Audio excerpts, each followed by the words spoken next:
भूतिया गर्भवती गाय और चुड़ैल। अमावस्या की रात थी। चारों तरफ अंधेरा था। ऐसे अंधेरे में रात के कीड़े अपने होने का एहसास दिला रहे थे।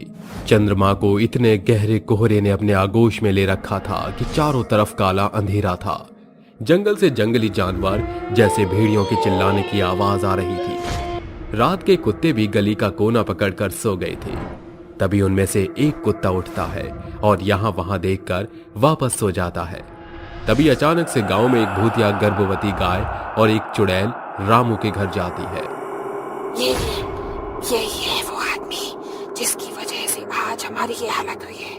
इन्होंने हमारे साथ बहुत बुरा किया था, अब हम इसे नहीं छोड़ेंगे। तभी अचानक से रामू की नींद खुल जाती है।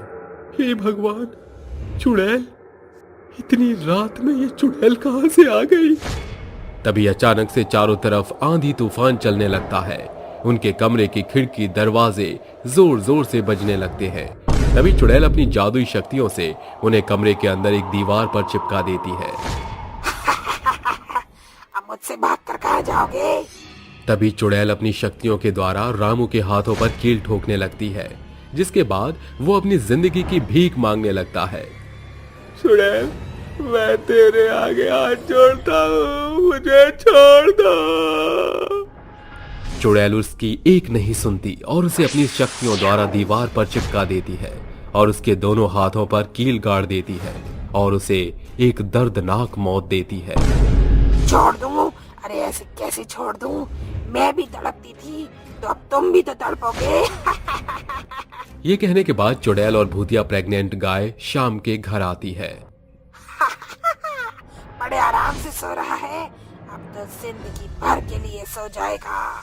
चुड़ैल अपनी शक्तियों से शाम को हवा में उड़ाकर दीवार पर झुका देती है, जिसके बाद उसके साथ भी रामू की तरह होता है और उसके दोनों हाथों पर चुड़ैल कील ठोक देती है और उसको भी मार देती है और दोनों के घर की दीवार पर एक मैसेज छोड़ देती है। जिसने मेरे साथ बुरा किया, अब मैं उसे नहीं छोड़ूंगी और सबको मार दूंगी। अगली बारी रमेश सेठ की है। ये कहानी सीतापुर के एक छोटे से गांव की है, जहां पर एक सुरेश नाम का सेठ रहता था। सुरेश के पास कई सारी गाय थी और वो दूध बेचने का काम किया करता था। गांव के अंदर सबसे ज्यादा सुरेश अमीर था और उसके अलावा दूध बेचने का काम गांव में कोई और नहीं करता था। लेकिन सुरेश की एक बहुत बुरी आदत थी। सुरेश अपने दूध में पानी मिलाकर बेचा करता था, जिससे गांव के सभी लोग बहुत परेशान थे। उसने अपने पास एक रामू और श्यामू नाम के दो आदमी भी रख रखे थे। एक दिन गंगूबाई सुरेश के घर पर दूध लेने आती है। अरे भैया, जरा 2 किलो दूध तो देना। तभी सुरेश के दोनों आदमी रामू और श्यामू गंगूबाई के पतीले में 2 किलो दूध डालकर उसे दे देते हैं। जैसे ही गंगूबाई दूध की तरफ देखती है, वो गुस्से से लाल हो जाती है। अरे, ये तुमने दूध दिया है या फिर पानी? इससे अच्छा तो पानी ही भर के पतीले में भर देते। कम से कम थोड़ी तो शर्म करो। दूध में पानी मिलाया जाता है, ना कि पानी के अंदर दूध मिलाया जाता है। तभी वहां सुरेश आ जाता है और गंगूबाई से कहता है, देख गंगूबाई, दूध चाहिए तो ले जा, वरना मेरे बहुत से ग्राहक लाइन में खड़े हैं। गंगूबाई के पास और कोई चारा नहीं होता और उसे ना चाहते हुए भी दूध ले जाना पड़ता है। ऐसे ही गांव के सभी लोग बहुत दुखी होते हैं। फिर एक दिन एक ममता नाम की औरत अपनी गर्भवती गाय के साथ गांव में रहने आती है और उसका दूध निकालकर गांव में बेचना शुरू करती है।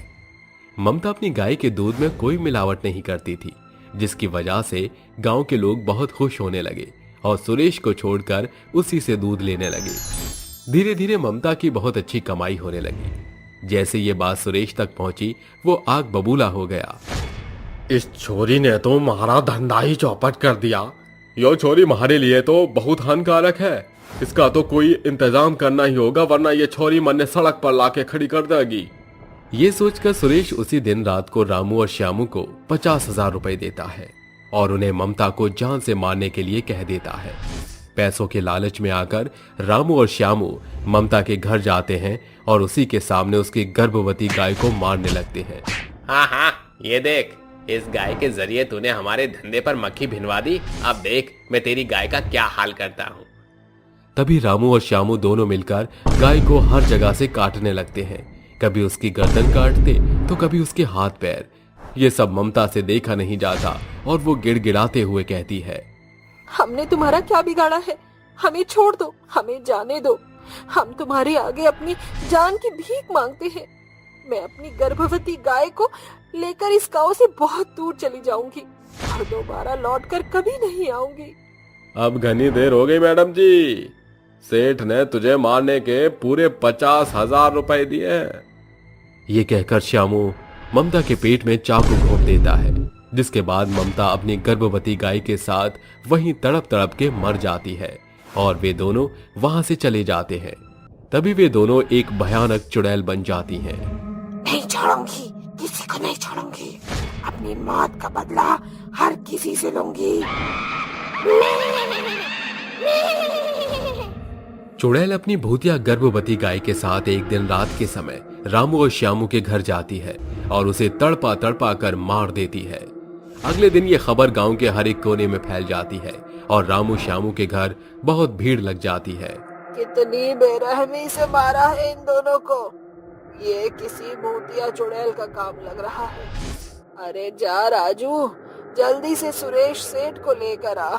राजू भागता हुआ सुरेश सेठ को लेकर आता है, जिसके बाद सुरेश ये सब देखकर बहुत डर जाता है और उसके पैरों तले जमीन खिसक जाती है। वहीं दोनों के घर की दीवार पर कुछ लिखा होता है, कोई नहीं बचेगा, अपनी मौत का बदला जरूर लूंगी ममता। ये सब देखकर सुरेश की आंखें निकलकर बाहर आ जाती हैं और वो बहुत डर जाता है, जिसके बाद वो तुरंत एक अघोरी बाबा के पास जाता है और उससे कहता है, बाबा मेरी मदद करो बाबा, वो बहुत ही भयानक चुड़ैल है, वो हम में से किसी को नहीं छोड़ेगी। सुरेश की बात सुनकर अघोरी बाबा उसके साथ गांव आ जाते हैं। रात का समय हो जाता है। अघोरी बाबा अपने मन ही मन एक मंत्र का जाप करते हैं, जिसके बाद वहां अचानक से भयानक चुड़ैल अपनी भूतिया गर्भवती गाय के साथ प्रकट हो जाती है। देख अघोरी, ये मेरा शिकार है। अगर तुझे अपनी जिंदगी प्यारी है तो यहाँ से चला जा, वरना तेरा वो हाल करूंगी जो तूने कभी सपने में भी नहीं सोचा होगा। चुड़ैल, इस गांव को छोड़ दे, अब तू मर चुकी है। अब तेरे यहाँ कोई जगह नहीं, तुझे यहाँ से मुक्त होना होगा। नहीं जाऊंगी, नहीं जाऊंगी। जब तक इस सेठ को जान से नहीं मार दूंगी तब तक मैं कहीं नहीं जाऊंगी। अरे आखिर मैंने इसका क्या बिगाड़ा था? मैं 2 वक्त की रोटी कमा रही थी, तो क्या मैंने कोई पाप किया था? नहीं, लेकिन अब तू जो कर रही है वो ठीक नहीं है। देख बेचारे को, अभी भी सदमे में है, छोड़ दे इन्हें और चली जाए इस गांव से बहुत दूर। नहीं जाऊंगी। चुड़ैल बार बार इनकार करती रहती है, जिसके बाद अघोरी बाबा उसे मुक्त करने के लिए अपने मन ही मन एक मंत्र का जाप करते हैं। उसके बाद चुड़ैल की शक्तियां कमजोर पड़ जाती हैं, जिसके बाद अघोरी बाबा चुड़ैल और प्रेग्नेंट भूतिया गाय के ऊपर अपनी मंत्रों की जाप की भभूति फेंक देते हैं, जिसके बाद चुड़ैल और भूतिया प्रेग्नेंट गाय अपने आप जलकर राख हो जाती है और वहां से हमेशा हमेशा के लिए गायब हो जाती है। ये सब नजारा देखने के बाद सेठ सुधर जाता है और बिना मिलावट के दूध बेचना शुरू कर देता है।